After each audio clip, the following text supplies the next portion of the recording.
Hello friends, welcome to Angel Maths competition. तो friends, आज की वीडियो स्टार्ट करेंगे बहुत ही ज़बरदस्त और ख़तरनाक सॉल्यूशन के साथ। और इस वीडियो में हम SSC maths 8000 plus TCS MCQ क्वेश्चनों का सॉल्यूशन कराएंगे। और ये बुक गगन प्रताप सर की बुक है। इसके जो भी क्वेश्चन है उन सभी का एक खतरनाक सॉल्यूशन आपको 1 बाय 1 क्वेश्चनों द्वारा कराया जाएगा। तो आइए स्टार्ट करते हैं आज के क्वेश्चनों का एक खतरनाक सॉल्यूशन। और जो कि मैं आपको बार बार एक्सप्लेन करता हूं कि हर क्वेश्चन में एक ही कॉन्सेप्ट से कराऊंगा। क्वेश्चन की language equal to equal concept से ही हर क्वेश्चन सोल्व किया जाएगा। और देखते हैं कि दिए गए क्वेश्चन में किस तरह का टैक्स होता है। तो टैक्स के अकॉर्डिंग हम क्वेश्चन को सोल्व कर रहे हैं। देखिए, चावल की प्रति किलोग्राम कीमत में 18% की वृद्धि कर दी गई। देखिए, चावल की जो कीमत थी उसमें 18% की वृद्धि कर दी गई और खरीदे गए चावल की मात्रा में 22% की कमी कर दी गई। तो चावल पर व्यय की जाने वाली राशि में कितने परसेंट का परिवर्तन होगा। तो बहुत ही आसान और सिंपल कॉन्सेप्ट जो कि मैं आपको बार बार बताता हूं। सक्सेसिव मेथड से ये क्वेश्चन बिल्कुल इजी हो जाता है और सक्सेसिव मेथड से रिलेटेड मैंने बहुत सारे क्वेश्चन इसमें करा दिए हैं। तो आइए फ्रेंड करते हैं सक्सेसिव मेथड का यूज। दी गई पहली कीमत में 18% की वृद्धि की है, प्लस 18% की वृद्धि। तो वृद्धि के लिए हम प्लस का चिन्ह प्रयोग करेंगे। और चावल की मात्रा में 22% की कमी कर दी गई है, कमी के लिए माइनस का चिन्ह प्रयोग करेंगे। और प्लस माइनस की गुणा करेंगे माइनस, और संख्याओं की आपस में गुणा करेंगे। 18 दूनी 36, 3 18 दूनी 36 और 3 39। और 2 अंक छोड़कर दशमलव लगाया जाता है यहाँ पर परसेंट का चिन्ह। तो यहाँ से हम देख लेते हैं कि उसकी राशि में कितना परसेंट परिवर्तन होता है। देखो, 22 में से अगर हम यहाँ पर 18 घटा देते हैं तो माइनस के 4 बचते हैं। -4 और -3, तो माइनस के 7.96% की कमी होगा। क्यों? क्योंकि माइनस का चिन्ह जो है कमी को रिप्रेजेंट करता है। तो 7.96% की कमी होती है। बहुत ही आसान आपके लिए, बहुत ही इजी। तो फ्रेंड्स, हमारे क्वेश्चन का आंसर आ चुका है, बहुत ही आसान। ऑप्शन ए हमारे क्वेश्चन का आंसर है 7.96% की कमी। नेक्स्ट देखते हैं। और बहुत ही अच्छे तरीके से क्वेश्चनों का सॉल्यूशन 100% आपको जेन्युइन और खतरनाक एक्सप्लेनेशन मिलेगा। और देखिए, अनिल की आय 45,000 रुपये है। वह अपनी आय का 16% बचा लेता है।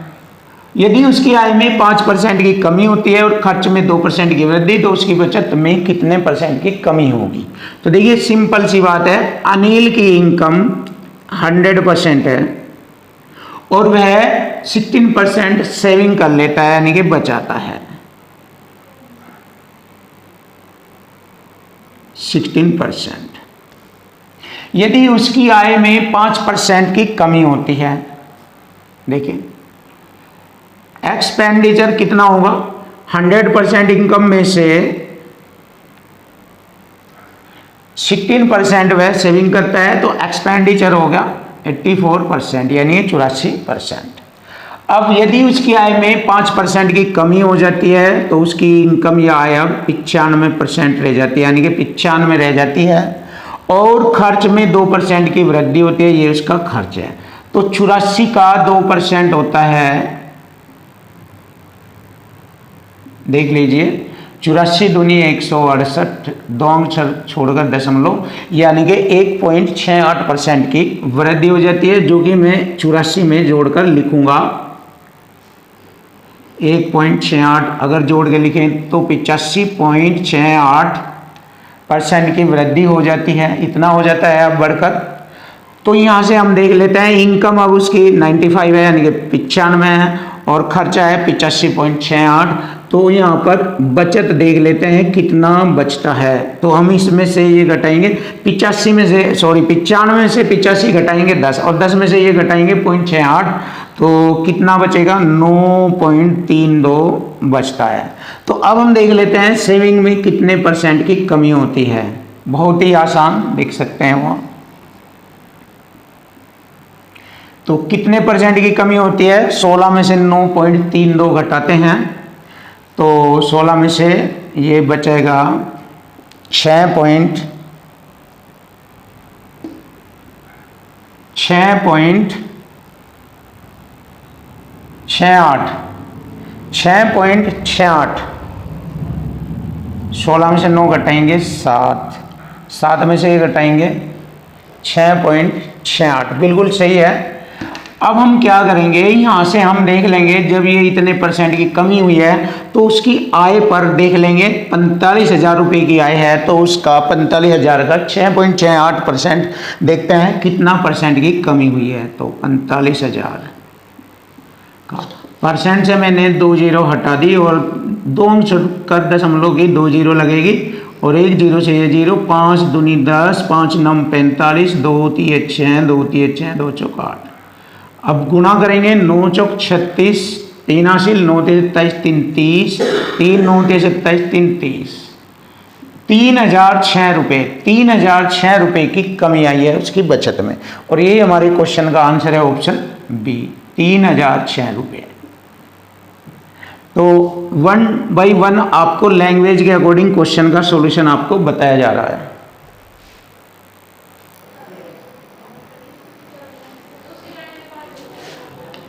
क्वेश्चन नंबर 401 बहुत ही सुपर और अच्छा क्वेश्चन आपके सामने। यदि एक्सियम के 25% से 72 अधिक है। देखिए ये क्वेश्चन में टैग दिया गया है और इस टैग को इस प्रकार से लिखा है कि स्टूडेंट इसको पढ़े और इसको समझ ना सके। तो इस तरह से एग्जामिनर टैक्स लगाता है तो टैक्स को सोल्व करना, उसे आसान बनाना, ये हमारा टारगेट है। तो देखिए बहुत इजी तरीके से क्वेश्चन सोल्व होगा इक्वल टू इक्वल कॉन्सेप्ट से। यदि एक्सियम का 25% से 72 अधिक है, शम के 25% से, इसका मतलब 25% से आप देखिए अगर कोई संख्या 100% है और इसके 100% के ये 25%, इस 25% से ये वाली संख्या इससे कितना परसेंट अधिक है, 75% अधिक है और यहाँ पर कहा है 72 अधिक है। तो देखिए इक्वल टू इक्वल फॉर्म में लिखा जाएगा ऐसे। तो ये चीज़ है इसमें समझने की, यही क्वेश्चन का टैग है। तो इसका मतलब हो गया 75% बराबर हो गया 72। अब इसको हम 75% को ऐसे भी लिख सकते हैं 3/4 बराबर हो गया 72। तो यहां से हमें x की वैल्यू का पता लग जाएगा। 3 से मैंने इसको काटा 24 बार और 24 चौका 96। x की वैल्यू यहाँ पर 96 है। अब यहाँ से मैं y की वैल्यू फाइंड करूँगा। y सम के 40% से 60% अधिक है, यानी 100 से 40% से कितना ज़्यादा है, 60%। और 60% को लिख सकते हैं y का 3/5 बराबर 60, ऐसे लिख सकते हैं यहाँ पर इसको। अब इसको हल करेंगे, 3 से काटा मैंने 20 बार, 20 पंजे 100, y की वैल्यू आ गई 100 और x की वैल्यू आ गई 96। अब क्वेश्चन में पूछा है y x से कितना परसेंट अधिक है। ये y जो है x से कितना परसेंट अधिक है। देखिए अंकों में तो ये 4 अधिक है इससे, x से, तो 96 से 4 अधिक है और परसेंट में काउंट करना है 100 से गुणा परसेंट का चिन्ह। 4 से मैंने इसको काटा 24 बार और 4 से 24 बार, 4 6 24 और 4 से काटा 25, तो इसका मतलब हो गया 25/6%। अब इसको आसानी से देखते हैं, 6 चौक 24.1 बचेगा, दशमलव लगाकर 0 हो गया 10, 6 कम 6, लगभग 4.1% अधिक है। और यही हमारे क्वेश्चन का आंसर बनेगा 4.1%।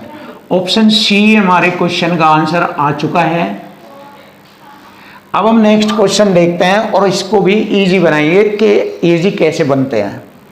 एक स्कूल में सीटों की संख्या में 18% की वृद्धि की जाती है। देखिए क्वेश्चन को समझाना ही हमारा टारगेट है और उसको इजी बनाना। जब आपके माइंड में ये इस तरह के टैग और क्वेश्चनों का सॉल्यूशन आपके लिए आसान हो जाएगा, फिर आप इसकी स्पीड बढ़ा सकते हैं। एकदम आप इसकी स्पीड नहीं बढ़ा सकते और तभी आप ऐसे अगर आप पढ़ते हैं तो क्वेश्चन को सोल्व करने के बाद आप इतना खतरनाक, इतना स्पीड पैदा कर सकते हो कि क्वेश्चन को देखते देखते ही हल कर दिया जाएगा। लेकिन स्टार्ट में आपको आरंभ में थोड़ा सा सीखना पड़ेगा, समझना पड़ेगा, क्वेश्चन के टेक को जानना पड़ेगा।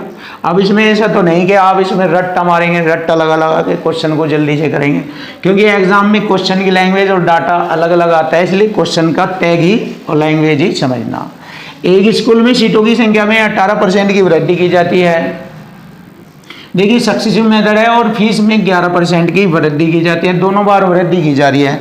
तो राजस्व में प्रतिशत वृद्धि बताइए कितनी होगी। तो सक्सेसिव मेथड से हल करेंगे, 18% की वृद्धि, फिर 11% की वृद्धि, ऐसे लिखेंगे, और प्लस 18 11 की गुणा करेंगे, 18 ही कम 18 एक हासिल, 18 ही कम 18 एक 19, 2 अंक छोड़कर दशमलव लगेगा। सक्सेसिव मेथड में यही होता है, बताया है मैंने बार बार आपको। अब हम इसको आसानी से हल करेंगे, यानी कि जोड़ लेंगे, 18 और 11 29 और 1 जोड़ेंगे 30, तो 30.98% की वृद्धि। तो राजस्व प्राप्ति में 30.98% की वृद्धि होती है, जो कि ऑप्शन ए हमारे क्वेश्चन का आंसर बनता है।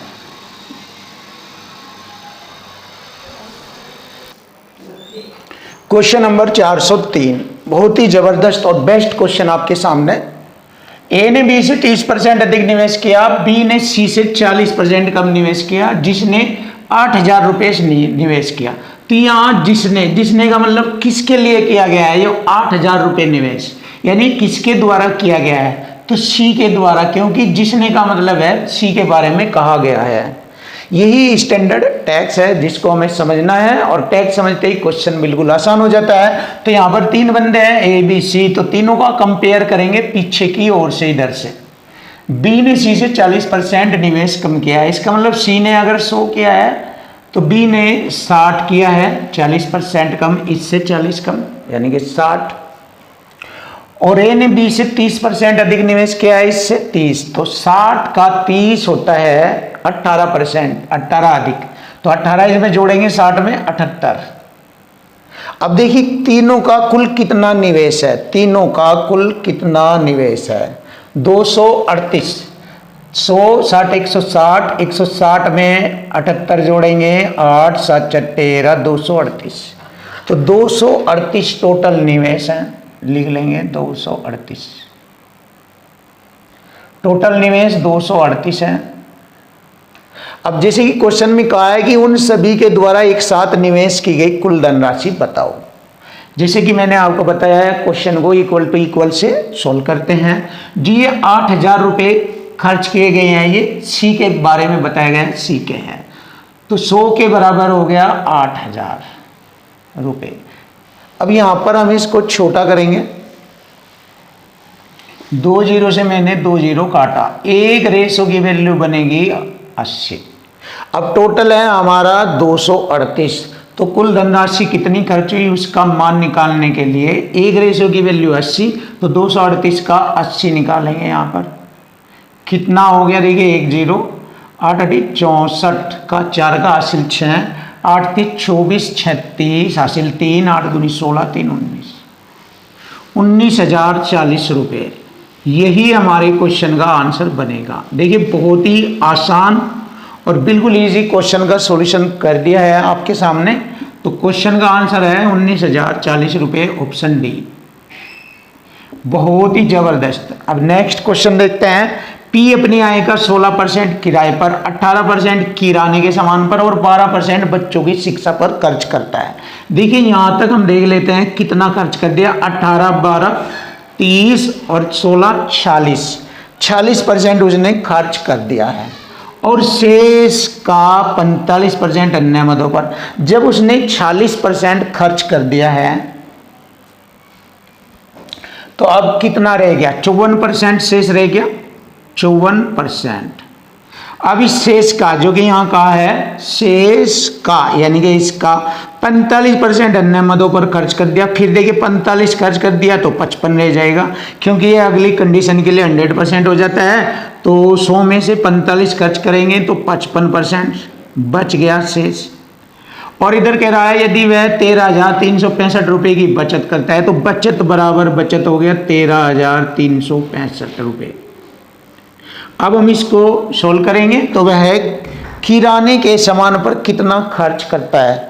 देखो यहाँ पर अगर हम इसको इतना हल करते हैं तो उसकी आय आ जाती है, लेकिन आय नहीं पूछा गया है, उसने पूछा है किराने के सामान पर। तो किराने के सामान पर उसने 18% किराने के सामान पर खर्च किया। 18% निकाल लेंगे जो कि किराने के सामान पर खर्चा बताया गया है।